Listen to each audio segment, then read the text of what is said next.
Bueno, mis amigos, sean todos muy bienvenidos a esta reunión de oración. Hoy día vamos a tocar un tema que ya tocamos el viernes, pero lo vamos a profundizar un poco más en cómo podemos tener seguridad de que lo aprendemos bien y de que lo aplicamos en nuestra vida. Es el tema de la justificación por la fe, que es clave para poder entrar en la salvación. Si no entendemos este tema, es muy difícil que podamos acceder al reino de los cielos. Así que, bueno, sin más que decir, vamos a orar para poder comenzar. Inclinemos el rostro, por favor.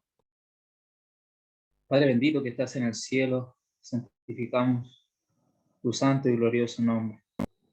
Padre, en esta hora estamos delante de tu presencia, rogando que tú puedas brindarnos de tu sabiduría, que en el nombre de Jesús tú nos puedas dar el Espíritu Santo para poder ser dirigidos hacia la verdad y solamente la verdad. En esta hora, Señor, utilízame, que soy indigno de ti, pero por los méritos de Cristo Jesús, tú me haces digno de tu gracia. Por eso en esta hora ruego, Señor, por el cumplimiento de esa promesa en mí, para que las palabras que hable aquí en este lugar sean tus palabras de vida, sean tus palabras de gracia, Señor, para nosotros. Quédate con aquellos que van a ver también este video en YouTube, Señor, y por favor dales entendimiento y sabiduría. Entonces te lo agradecemos y te lo pedimos en el nombre de Jesús. Amén.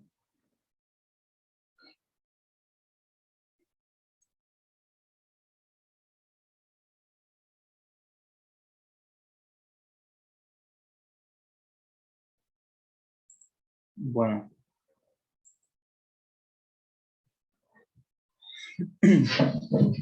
vamos a repasar un poco lo que vimos el viernes. Por si alguno se lo olvidó, vamos a hacer un pequeño repaso. Ok, ¿todos ven mi pantalla? ¿Sí? Sí, sí, hermano. Perfecto. Yo no sé por qué yo no los veo a ustedes aquí como en galería. Ok.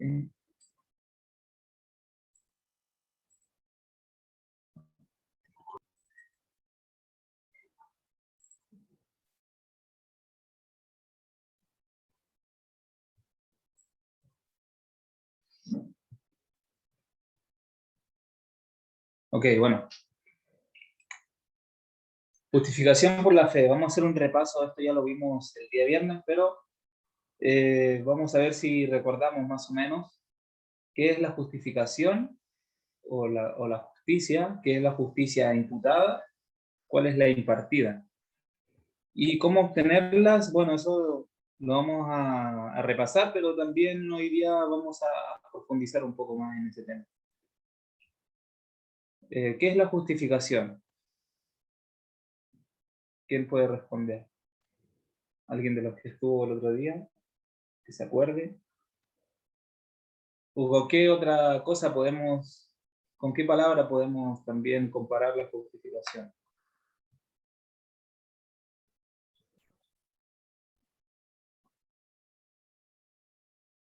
¿Ok? ¿Quién se atreve? Perdón, ¿no es cierto? Perdón. Perdón, muy bien. Parece que no quedó nada muy claro el concepto, porque si no me hubieran respondido. Muy bien, hermano. La justificación es el proceso por el cual Cristo perdona nuestros pecados. ¿Sí? Por el cual nosotros somos puestos delante de Dios como inocentes. Hoy día vamos a profundizar más en esto, no se preocupen. Por eso la idea de esto es ir repasando y ir afirmando los conceptos. Hay un versículo que nos habla sobre la justificación. Bueno, hay varios, pero uno en especial es Romanos 5, versículos 1 y 2. Dice, justificados pues por la fe, tenemos paz para con Dios, por medio de nuestro Señor Jesucristo. Reemplazando justificados por perdón, puede ser perdonados, ¿verdad? Perdonados por la fe, tenemos paz para con Dios por medio de nuestro Señor Jesucristo. ¿Por quién tenemos entrada? Por la fe a esta gracia en la cual estamos firmes. Y estamos firmes en la fe y en la gracia. Y nos gloriamos en la esperanza de la gloria de Dios. La esperanza de su segunda venida. Muy bien. Esto es un resumen de lo que vimos el otro día, así que están los dos tipos de justicia. La justicia imputada y también la impartida. Esta cita de Elena de White, de Review and Herald, dice: la justicia exterior da testimonio de la justicia interior. El que es justo por dentro no muestra un corazón duro ni falta de compasión, sino que día tras día crece a la imagen de Cristo y progresa de fuerza en fuerza. Aquel a quien la verdad santifica tendrá dominio de sí mismo y seguirá en las pisadas de Cristo hasta que la gracia dé lugar a la gloria. Y aquí viene el concepto: la justicia por la cual somos justificados o perdonados es imputada. La justicia por la cual somos santificados es impartida. La primera es nuestro derecho al cielo y la segunda, nuestra idoneidad para el cielo. En otras palabras, la imputada nos declara justos, perdonados, nos declara santos. ¿Qué es una declaración? Una declaración es un hecho. Abro debate ahí. ¿Qué es una declaración? ¿Sí, Joaquín? Sí, yo me acordaba mucho, sobre todo con este tema, de los juicios orales que hay e incluso de los juicios penales. En cada juicio penal siempre dicen: pasen los imputados. Entonces, claro, cuando dicen los imputados, tiene que ver con esto, con lo que se pone como puesto. Y ese perdón es como puesto sobre nosotros. Por lo tanto, es como un juicio, y en esa parte, justo cuando tú dices declara, es como que el juez declara, es justo, como justamente eso. Entonces, nosotros si vemos en el santuario celestial que hay un juicio, realmente hay un juicio ahora, del juicio de los vivos, entonces sobre nuestro nombre se declara es justo, y ahí queda justificado. Así es, Joaquín, muchas gracias.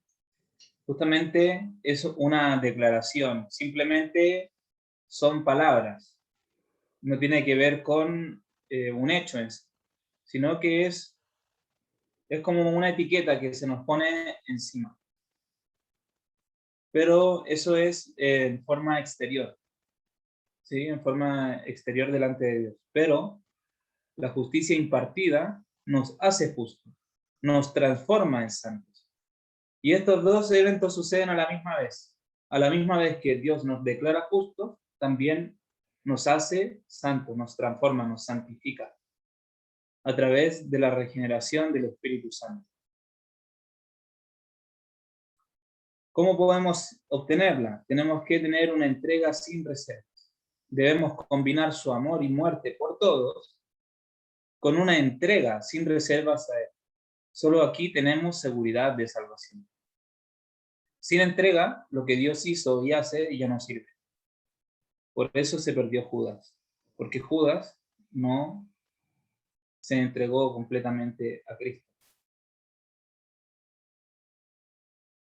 Y repasando el versículo que vimos la semana pasada, Romanos 2:13, porque no son los oidores de la ley los justos ante Dios, sino los hacedores de la ley serán justificados. Y esto es como un poco contradictorio, porque podríamos pensar que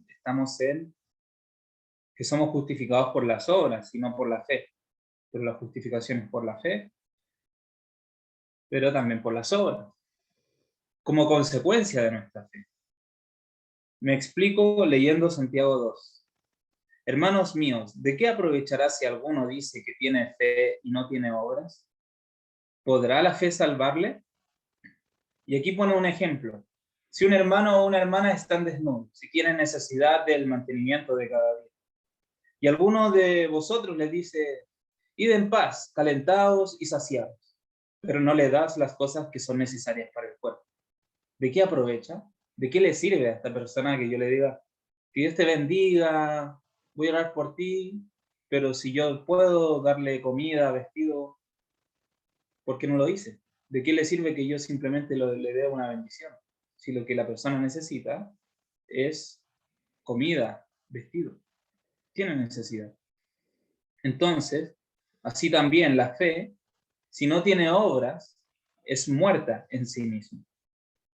Pero alguno dirá, tú tienes fe y yo tengo obras. Muéstrame tu fe sin tus obras y yo te mostraré mi fe por mis obras.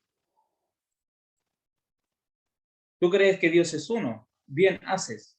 También los demonios creen y tiemblan. Mas, ¿quieres saber, hombre vano, que la fe sin obras es muerta?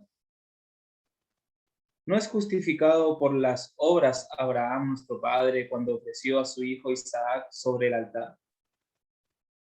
¿No ves que la fe actuó juntamente con sus obras y que la fe se perfeccionó por las obras?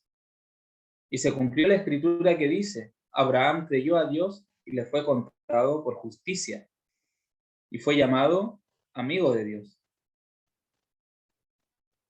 Vosotros veis, pues, que el hombre es justificado por las obras y no solamente por la fe. Asimismo también Rahab, la ramera, no fue justificada por obras cuando recibió a los mensajeros y los envió por otro camino. Porque como el cuerpo sin espíritu está muerto, así también la fe sin obras está muerta. Y esto es muy importante comprenderlo. Nos dice que la fe sin obras está muerta. ¿Sí? No es que las obras sin fe están muertas. Primero es la fe. La fe nos lleva a las obras. Sin fe nosotros no podemos tener buenas obras. Y cuando se refiere a las obras, aquí también se refiere a la obediencia de la ley de Dios. Porque en versículos anteriores, en el mismo capítulo de Santiago, se menciona la ley de Dios. Y dice, aquel que dijo no cometerás adulterio, también dijo no matarás. Y si no matas pero cometes adulterio, eres culpable de toda la ley. Por lo tanto, va en las obras buenas que nosotros podemos hacer, como también en la obediencia. Pero esto simplemente se puede lograr a través de la fe, porque sin fe es imposible agradar a Dios. Entonces, primeramente yo tengo fe, y por medio de esa fe obtengo gracia que me habilita para poder practicar las buenas obras, como dice en Efesios 2:10. Y a continuación vamos a leer algunos extractos del capítulo 7 del libro titulado El Camino a Cristo. Este es un libro de Elena de White, que de verdad es un libro muy hermoso, les recomiendo que lo puedan leer. Pero nosotros nos vamos a centrar específicamente en este capítulo para poder aclarar un poco temas actuales sobre justificación. Aunque la obra del Espíritu es silenciosa e imperceptible, sus efectos son manifiestos. Cuando el corazón ha sido renovado por el Espíritu de Dios, el hecho se revela en la vida. Si bien no podemos hacer cosa alguna para cambiar nuestro corazón, ni para ponernos en armonía con Dios, si bien no debemos confiar para nada en nosotros mismos, ni en nuestras buenas obras, nuestra vida demostrará si la gracia de Dios mora en nosotros. Se notará un cambio en el carácter, en las costumbres y ocupaciones.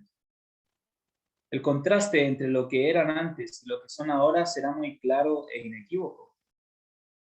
El carácter se da a conocer no por las obras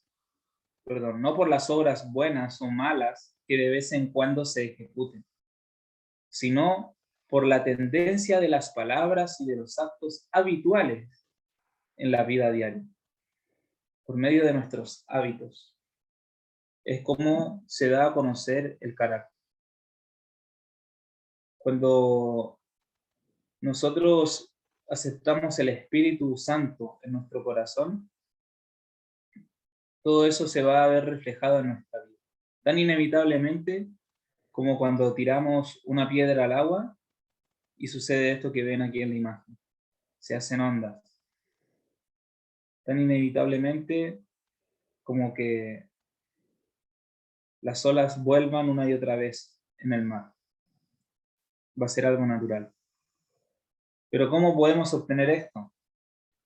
Y esto es netamente justificación por la fe, mis hermanos.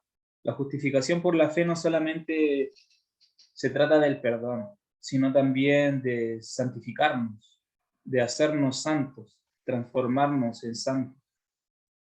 Pero esto no es algo que venga de nosotros, sino que viene directamente de Cristo. Y esto es lo que vamos a profundizar en esta cita. Hay dos errores contra los cuales los hijos de Dios, particularmente los que apenas han comenzado a confiar en su gracia, deben guardarse en forma especial. ¿Okay? Hay dos errores. El primero es en el cual ya se ha insistido, es el de fijarnos en nuestras propias obras, confiando en algo que podamos hacer para ponernos en armonía con Dios. El que está procurando llegar a ser santo mediante sus esfuerzos por observar la ley, está procurando una imposibilidad. Por lo tanto, es imposible para nosotros observar la ley por nuestro propio esfuerzo. Es imposible guardar todos los mandamientos por nuestra propia capacidad. Todo lo que el hombre puede hacer sin Cristo está contaminado de egoísmo y pecado. ¿Qué es lo que puede hacernos santos? Solo la gracia de Cristo, por medio de la fe, puede hacernos santos. Solo la gracia de Cristo por medio de la fe. Por lo tanto, a través de la fe es que somos justificados. A través de la fe es que somos santificados. La fe en la gracia y los méritos de Cristo. Por eso aparece aquí este joven, ¿verdad? Que como con un aspecto de superhéroe. Pero él está confiando en sus propios méritos. Lamentablemente muchas veces nosotros también hacemos así. No hemos de confiar en nosotros. Debemos confiar en Cristo. El error opuesto, porque ya vimos que ese era un error. El exceso de confianza en nosotros, como que nosotros ya comprendimos, hay que guardar los 10 mandamientos, tenemos que guardar el sábado, yo no sabía esto, muy bien, ahora lo sé, ya voy a hacer todos mis esfuerzos por guardar la ley. Es imposible, solamente por la gracia de Cristo podemos hacerlo. Y el error opuesto sería, y no es menos peligroso, consiste en sostener que la fe en Cristo exime a los hombres de guardar la ley. Y que en vista de que solo por la fe llegamos a ser participantes de la gracia de Cristo, nuestras obras no tienen nada que ver con nuestra redención. Y esto es el error opuesto. Ya sería como el universalismo, creo que se le llama esto, que todos son salvos. ¿Sí? Ya Dios es tan amoroso y tan misericordioso que los va a salvar a todos. Nadie va a morir. Y esto no es así. No hay nada que nos exima de guardar la ley de Dios. Pero sí hay algo que nos habilita para guardar la ley de Dios. Y esa es la fe en la gracia de Cristo.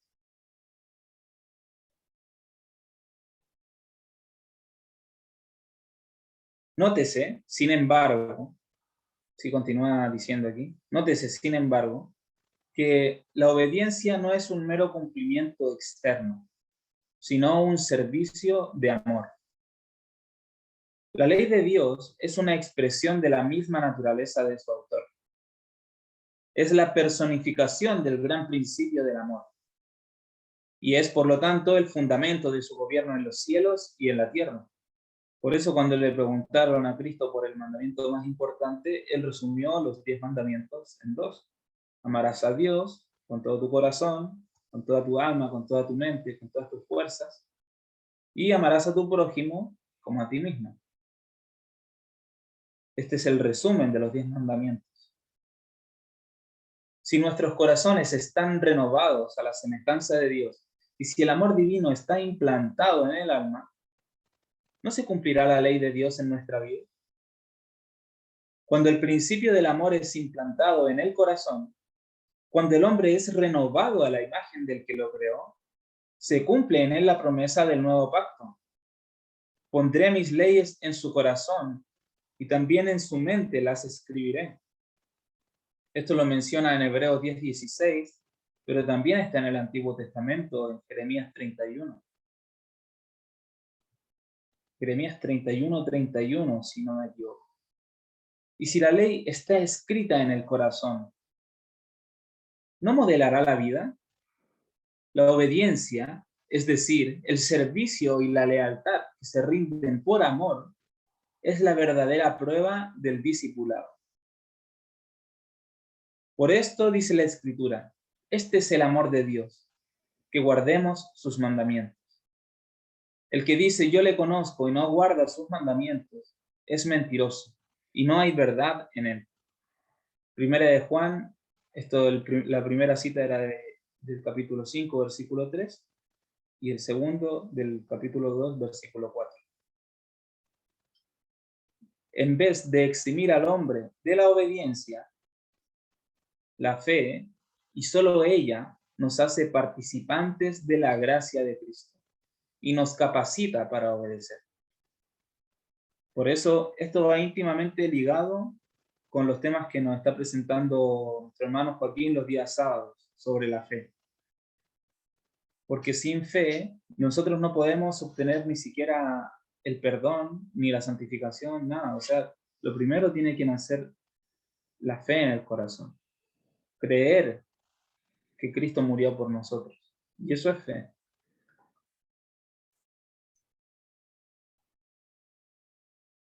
Tenemos también, muchas gracias Joaquín, el versículo de recién era Jeremías 31:33, del nuevo pacto. Para el que lo quiera buscar en el Antiguo Testamento ya se menciona el nuevo pacto que Dios iba a hacer.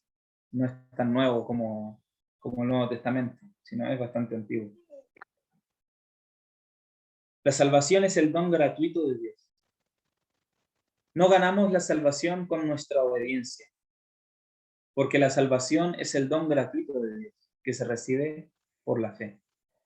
O sea, la salvación no es por nuestra obediencia, no es por obras. Pero la obediencia es el fruto de la fe. Y ahí está la clave. Si nosotros tenemos fe, vamos a ser obedientes. No podemos ser obedientes sin fe. Sabéis que Él fue manifestado para quitar los pecados, y en Él no hay pecado. Todo aquel que mora en Él no peca. Todo aquel que peca no le ha visto ni le ha conocido. Muy claro, el que mora en Él no peca. Y el que peca no le ha visto ni le ha conocido. Primera de Juan 3, 5 y 6. He aquí la verdadera prueba. Si moramos en Cristo, si el amor de Dios está en nosotros, nuestros sentimientos, nuestros pensamientos, nuestros designios, nuestras acciones, estarán en armonía con la voluntad de Dios, según se expresa en los preceptos de su santa ley. Hijitos míos, no dejéis que nadie os engañe. El que obra justicia es justo, así como Él es justo. Primera de Juan 3:7. La justicia se define por la norma de la santa ley de Dios, expresada en los 10 mandamientos dados en el Sinaí. Y aquí, bueno, la imagen habla por sí sola, ¿verdad?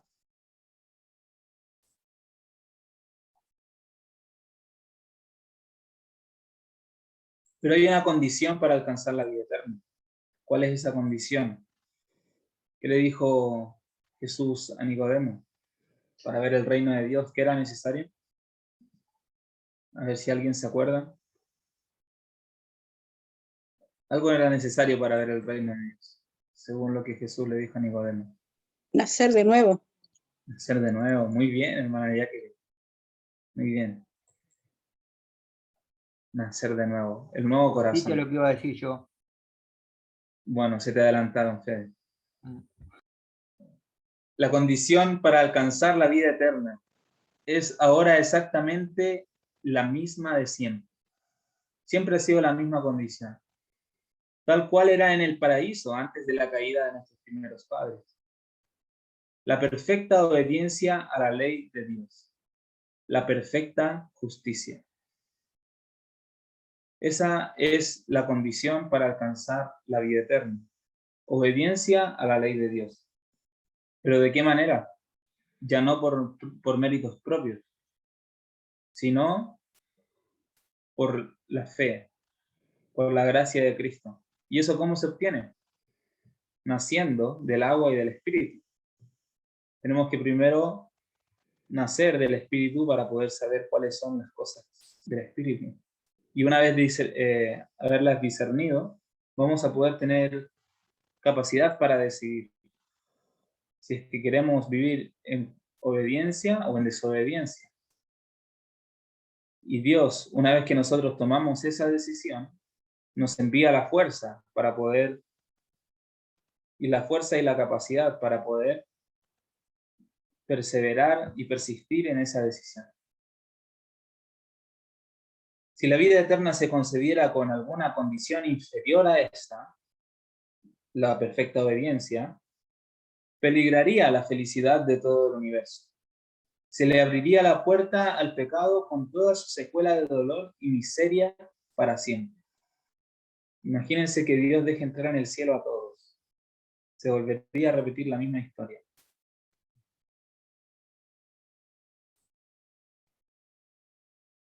No podemos hacernos justos a nosotros mismos. Antes que Adán cayese, le era imposible desarrollar un carácter justo.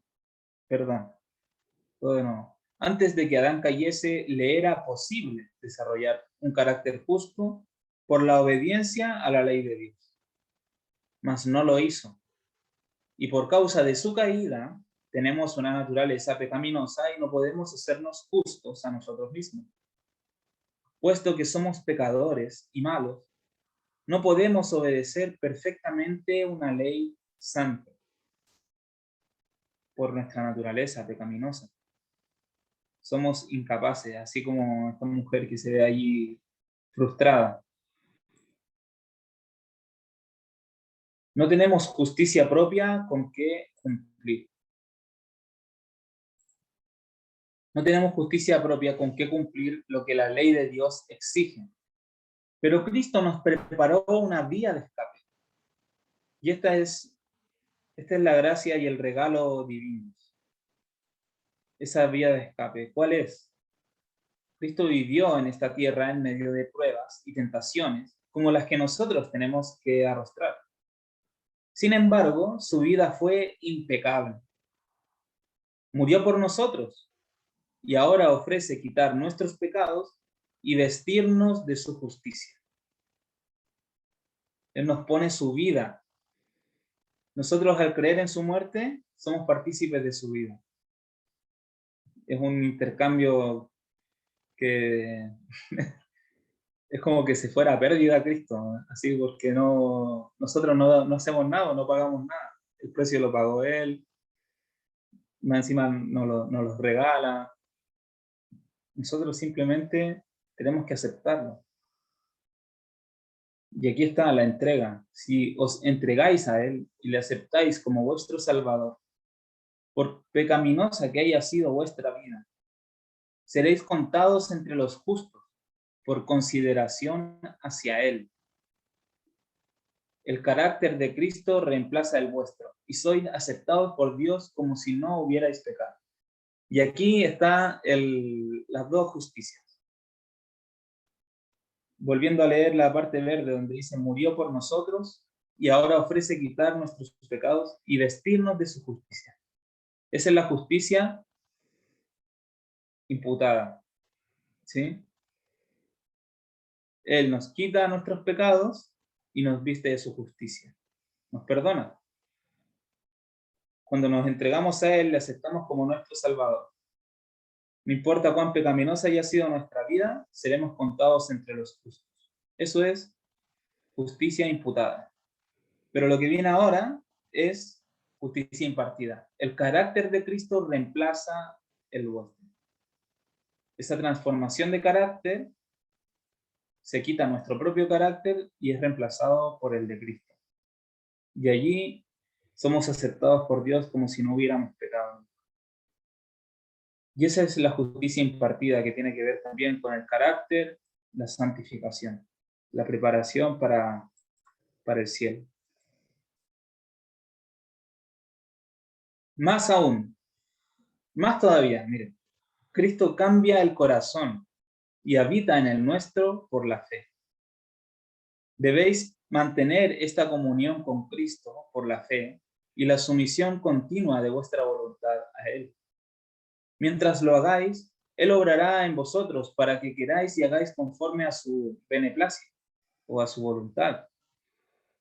Así podréis decir: aquella vida que ahora vivo en la carne, la vivo por la fe en el Hijo de Dios, el cual me amó y se dio a sí mismo por mí. Gálatas 2:20.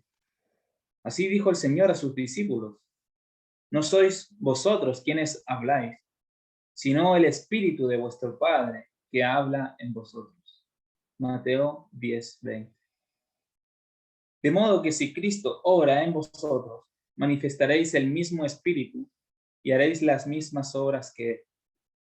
Obras de justicia y obediencia.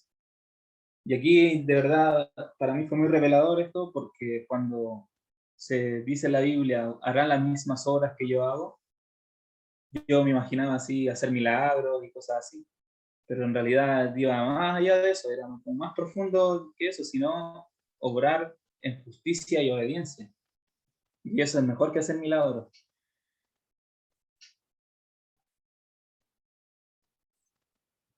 Así que no hay en nosotros mismos cosa alguna de que jactarnos. No tenemos motivo para ensalzarnos.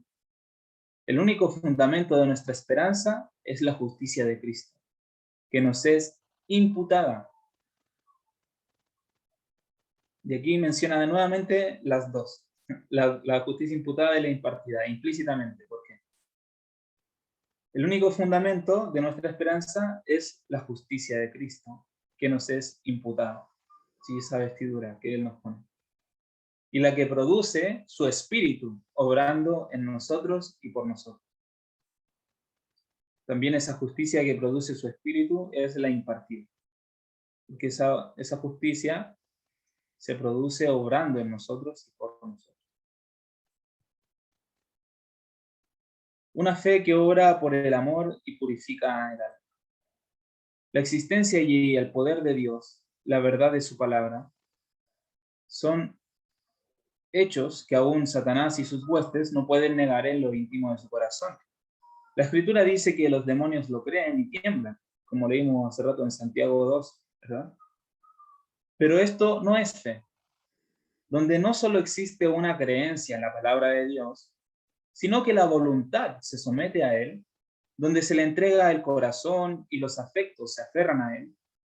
Allí hay fe, una entrega del corazón y de los afectos. Allí hay fe, una fe que obra por el amor y purifica el alma. Mediante esa fe, el corazón se renueva conforme a la imagen de Dios.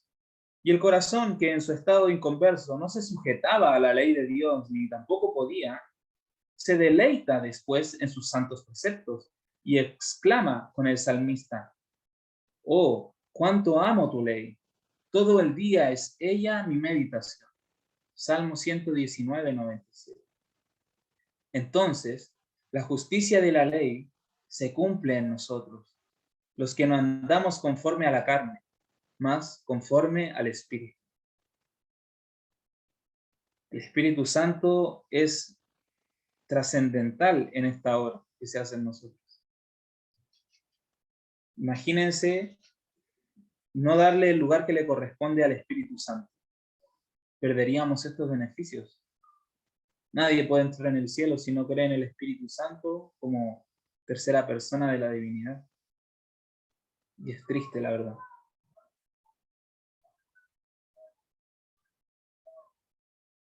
Él desea reconciliarnos con Él. Y aquí hay un caso en particular para que nosotros también podamos tenerlo en cuenta. Porque ahora podemos decir, listo, ya, bueno, voy a mantenerme unido con Cristo para no pecar más, y justo, no sé, termina la reunión y le grité al vecino, no sé, por darle un ejemplo.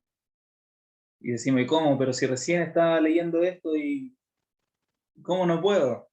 Bueno, aquí está un caso para poder analizarlo y no sentirse mal, sino tratar de comprenderlo. Hay personas que han conocido el amor perdonador de Cristo y desean realmente ser hijos de Dios, pero reconocen que su carácter es imperfecto y su vida defectuosa, y propenden a dudar de si sus corazones han sido regenerados por el Espíritu Santo. A los tales, quiero decirles que no cedan a la desesperación. Y aquellos que dudan de que sí han sido regenerados por el Espíritu Santo o no. A menudo tenemos que postrarnos y llorar a los pies de Jesús por causa de nuestras culpas y equivocaciones. Pero no debemos desanimarnos. Aun si somos vencidos por el enemigo, no somos desechados ni abandonados por Dios. No. Cristo está a la diestra de Dios e intercede por nosotros. Dice el discípulo amado, estas cosas os escribo para que no pequéis. Y si alguno pecare, abogado tenemos para con el Padre, a saber, a Jesucristo el justo. Primera de Juan 2:1. Y no olvidéis las palabras de Cristo, porque el Padre mismo os ama. Juan 16:27. Él desea reconciliaros con Él. Quiere ver su pureza y santidad reflejadas en vosotros. Y si tan solo estáis dispuestos a entregaros a Él, el que comenzó en vosotros la buena obra, la perfeccionará hasta el día de nuestro Señor Jesucristo. Orad con más fervor, creed más implícitamente. Cuando lleguemos a desconfiar de nuestra propia fuerza, confiaremos en el poder de nuestro Redentor y alabaremos a aquel que es la salud de nuestro rostro. Así que recuerden, hermanos, siempre, aun si somos vencidos por el enemigo, no somos desechados en el instante. Debemos volver a tomarnos de su mano. Si resbalamos, debemos volver a tomarnos de su mano.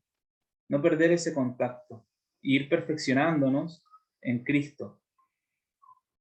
Dice que cuando lleguemos a desconfiar de nuestra propia fuerza, confiaremos en el poder de nuestro Redentor. Más claro todavía este concepto lo tenemos aquí.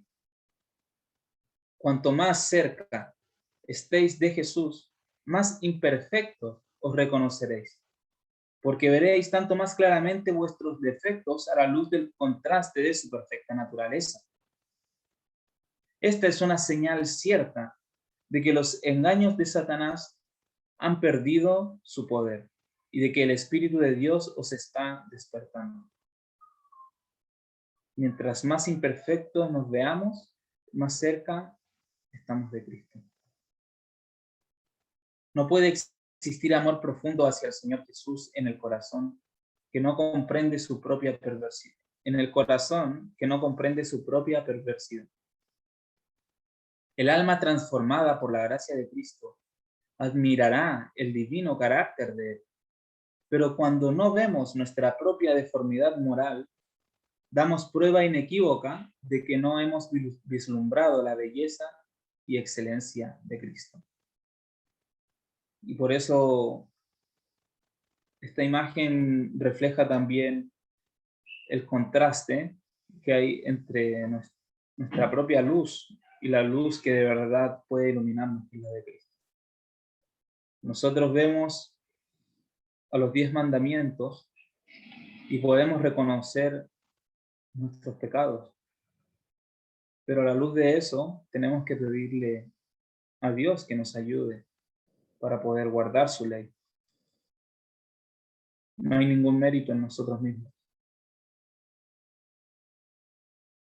Mientras menos cosas dignas de estima veamos en nosotros, más encontraremos que apreciar en la pureza y santidad infinitas de nuestro Salvador.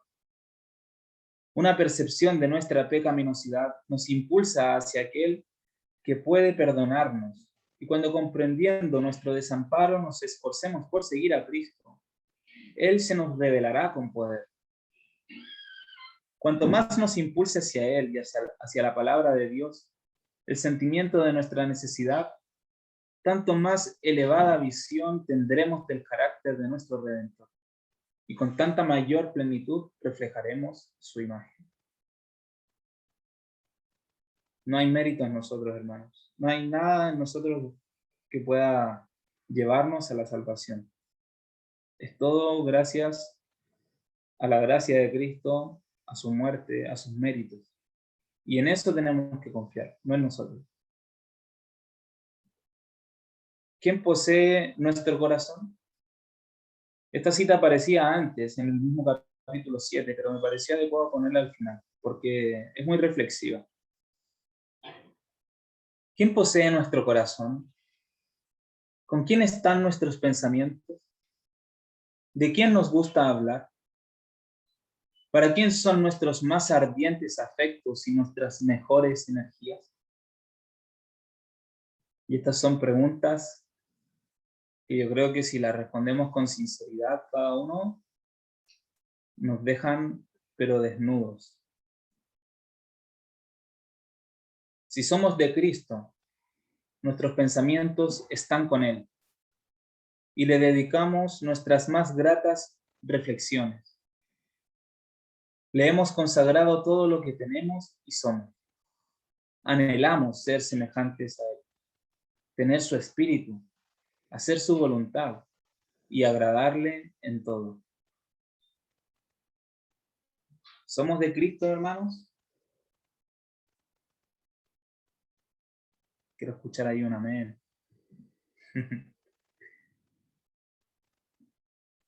Bueno, mis amigos, somos de Cristo, porque Él nos compró por precio. No tenemos que olvidarnos de eso, de que Él pagó un precio muy grande por nosotros. Y Él nos está llamando siempre, siempre nos está llamando, como leímos ayer. No hay ningún padre en esta tierra que llame a sus hijos pero tan incansablemente como lo hace Dios con nosotros. Bueno, mis hermanos, espero que haya quedado claro el concepto de qué es lo que es la justificación por la fe. Porque es muy importante que esto lo tengamos, pero más que claro. Esto tiene que ser, pero algo que nosotros debemos manejar al revés y al derecho. Porque este tema es parte trascendental del mensaje del cuarto ángel. La justificación por la fe es el mensaje central que debemos predicar. Que no hay capacidad en nosotros mismos para ser obedientes a Dios. No sirve de nada que yo le diga a los hermanos, guarden el sábado, hagan esto otro. No sirve de nada. Ustedes tienen que, primeramente nosotros, en general, yo también, vivir esta verdad, vivir la justificación por la fe. Que sea Cristo el que nos capacite mediante su gracia. Y mediante nosotros vivirlo, vamos a poder también compartirlo con otros. Y va a ser algo impactante. Nosotros le vamos a hablar sobre el sábado. Podemos predicar sobre todo eso. Yo no digo que no hay que predicar sobre eso. Pero principalmente tiene que ver con la forma en que abordamos el tema.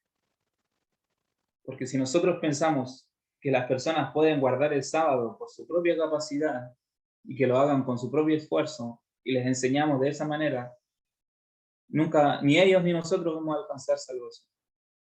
porque el mero, y que no es ningún mero hecho, sino que es un gran hecho, el de guardar el sábado, es simplemente por la gracia divina. Gracias a Cristo es que nosotros podemos guardarlo de una buena forma, honrarlo y santificarlo como Él se merece. Y así con todo el resto de la ley y con todo el resto de nuestras obras. Así que habite Cristo por la fe en nuestros corazones y que el Espíritu Santo nos domine por completo. Esa es mi oración. Vamos a orar, hermano. Padre bendito que estás en el cielo, santificamos tu gran nombre en este momento. Señor, oramos en el nombre de Jesús, dando las gracias primeramente por este mensaje que has traído a mi vida, Señor, y a la vida de los hermanos. Gracias, Señor, porque tú nos sigues dando luz, porque tú nos sigues capacitando día tras día para poder llevar tu mensaje. Por favor, Señor, enséñanos a mantenernos siempre unidos a ti, a poder mantenernos en una comunión perfecta contigo, para que así el mensaje se predique solo, Señor, sin el hecho de que nosotros siquiera hablemos, sino que la gente pueda vernos, Señor, y que pueda verte a ti, y que todo sea para tu gloria siempre, Padre. Señor, ayúdanos a poder comprender estos temas que a veces se vuelven un poco complejos o técnicos. Señor, ayúdanos a ponerlo en práctica para que podamos vivirlo de una manera más personal, cada uno de nosotros. Señor, quede con nosotros durante el resto de esta noche y te damos gracias porque nos has traído un mensaje. Todo esto te lo agradecemos, te lo pedimos, no por nuestros méritos, sino por los méritos de Cristo Jesús al morir en la cruz. Amén. Amén. Amén. Bueno, vamos a cantar un himno muy bonito.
Quieres vencer toda cruel tentación.